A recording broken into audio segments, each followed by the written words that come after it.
Welcome friends, it's Haley, and I wanted to share a little update about my creative life practice in this season, the season of fall to winter. Let's begin right in September, when the sunflowers were in bloom. The sun was shining, the light was around quite a bit more, and I was still harvesting watermelon in the garden and eating homemade pizzas with fresh ingredients. Spent some time in the fall this year, and last we go to the orchard and we get our apples there in bulk, and then I do a bunch of apple processing.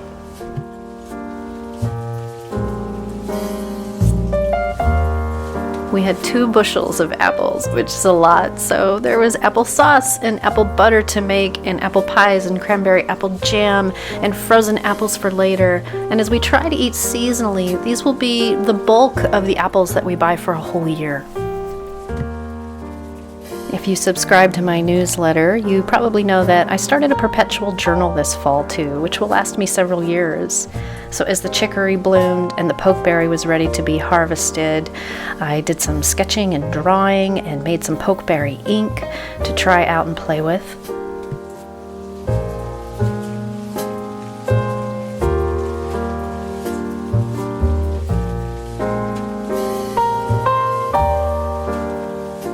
These are actually radish pods, seed pods, and they're not as tender as they are at first. They're getting ready to dry out because I'm going to save these seeds and replant some with them. But when these seed pods first come out, they're just luscious little juicy morsels of deliciousness. And that was something new I learned this year. I didn't know you could eat that part of the radish. I knew about the leaves, not about the fruit, or the root, fruit. So that's what's cascading over here, and of course it's soup season, so it's amazing how many greens and sprouts and things you can use to add nutrition and sprinkle on top of your fall soups and salads and what have you. And we had access to a box spring that was otherwise destined for the landfill, and we decided to go ahead and use that to make another small bed in this area of our yard. So we started it out with some debris and cardboard and then some soil, and it became a garlic bed for us.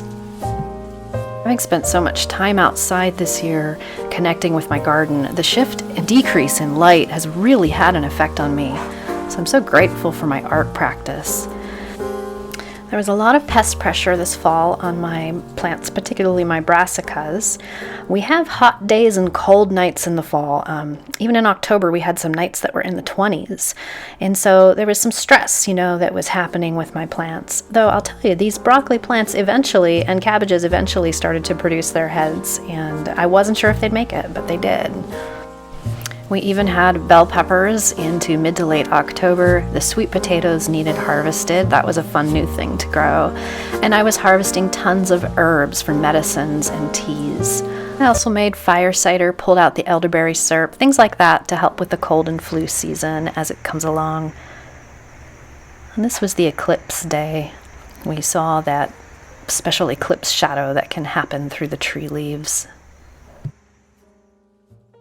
And the fall crops in my green stalks were off to a great start in October as well. Radishes, carrots, kale, broccoli, collards, turnips, beets, all kinds of things I was growing in these 2 tower planters. And of course, I was collecting seeds of things too, and just beautiful little dried materials. And much to my surprise, my zinnias continued blooming through October 31st. They were gorgeous and, of course, became inspiration as well. Over the past year of using my artist's eyes to see as a gardener, I've been really paying attention to the way the light shifts around our home. It helps me better care for the plants, and it's really quite amazing. And as you can see here, my November green stalks have really filled in and out, and this is where we get our salads from right now. It's wonderful. This mini greenhouse over the raised bed is an experiment with some arugula and lettuces to see how they do over the winter. I'll show you a peek in a moment of how it's doing now. I've also set up a bokashi soil system for composting, and I'm really, really pleased with how fast it is, efficient, how much food waste can go into it. I think I'll probably do another video about it because it's something that more people should know about, I believe, particularly, small gardeners. So there's been some soil sifting as part of my practice. I find it so cathartic. So as plants are done growing and I'm emptying my containers, the soil goes into part of the soil system to replenish. And I use some of these soils as they've been replenished to grow microgreens inside over the winter. Extra leafy greens get dehydrated to make green powder for smoothies and soups. Despite the 20-degree nights we've had in December, those baby greens are doing pretty good for cut and come again salads. Cranberries are another thing that I'm making special care to get this time of year when they're in season, and to process in multiple ways so that we have them throughout the year. They're good medicine and really good food. My art practice, my garden practice, my kitchen practice has really kind of become a very seasonal practice over these last couple of years, and I'm loving it. I'm still, changing things in my life to move with that, but it's what feels right.